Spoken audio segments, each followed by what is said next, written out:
What if I told you that there is a resource available for genealogists and family historians that has more than 11.5 million items available for us, and it's available for free?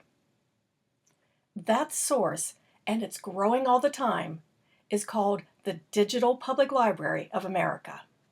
The Digital Public Library of America, or DPLA, is a partnership of more than 1,600 libraries and archives across the United States, and more are being added every month. It's really an exciting project. Right now, there are more than 11.5 million items that all of us can use for free. Now, some of these are digitized photographs, there are digitized books and manuscripts, just all sorts of really cool things that we as genealogists and family historians really should take a look at. Let's take a closer look at DPLA. On the DPLA website, which you can get to at dp.la, kind of clever how they did that. When you go to their site, there are several different sections. I want to walk you through doing just a simple search on DPLA. Now, of course, as genealogists, the first thing we want to do is research for our family names. So let's say that I do a search for George Skinner. And I end up with 218 results for items that match that term George Skinner. Now, obviously, not all of them are my George Skinner. In fact, I don't know if any of them are. But we can see the variety of materials that we get when we get results on DPLA. We have digitized photographs. We have digitized advertisements. There are death certificates, more photographs, and it goes on for several pages of results. And we even have, in this case, we have digitized correspondence. Just all sorts of wonderful materials, just searching with a person's name. But again, we don't want to search just for our ancestors' names. We want to think about places where they lived, events they lived through, organizations they belonged to.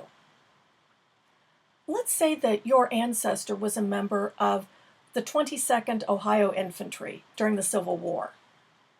You could do a search just on the 22nd Ohio Infantry. And I have 5 results. Let's say that we're interested in this Veterans Enrollment Form for Private Henry Hubbard. When you click on the title, and we see a little bit more information about that item.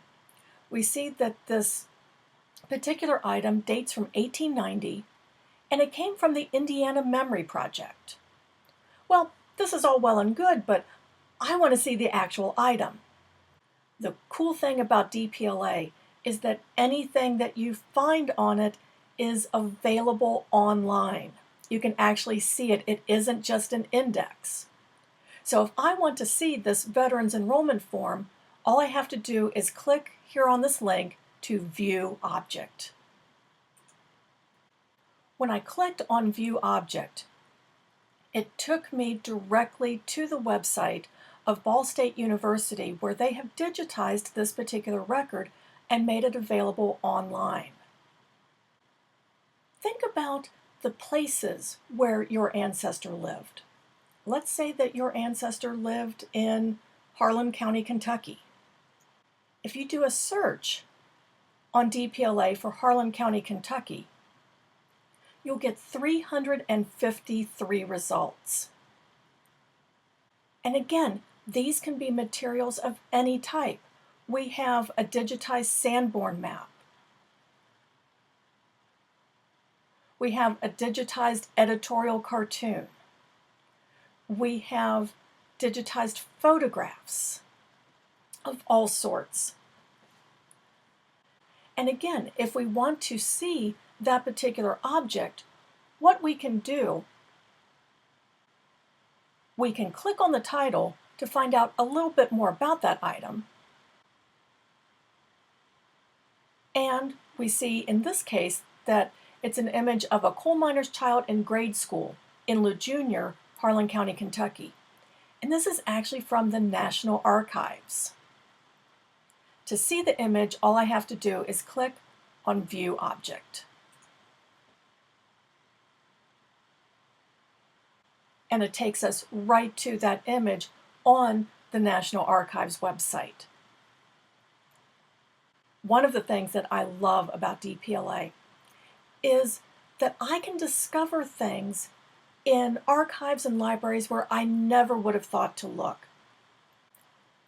Remember that search we did for the 22nd Ohio Infantry? One of the results was a Civil War drum that was reportedly used in the Civil War by William Wagner, a musician of the 22nd Ohio Infantry. Well, I want to take a look at this drum. That sounds pretty cool. So I'll just go ahead and click View Object, and it will take me right to that digital image. What's neat about this? Look where this image is from, the Minnesota Historical Society. I never would have thought to look in the Minnesota Historical Society for an image of a drum from the 22nd Ohio Infantry. That's the great thing about DPLA. You will find things in collections where you never would have thought to look before. And you'll also find things that won't turn up easily in a Google search. DPLA is growing all the time. If you don't find something today, I bet in a few weeks or a few months there will be more information, more resources for the locations, the events, the organizations, the people that you're interested in. DPLA is definitely a website that you want to keep on your list of resources that you check on a regular basis.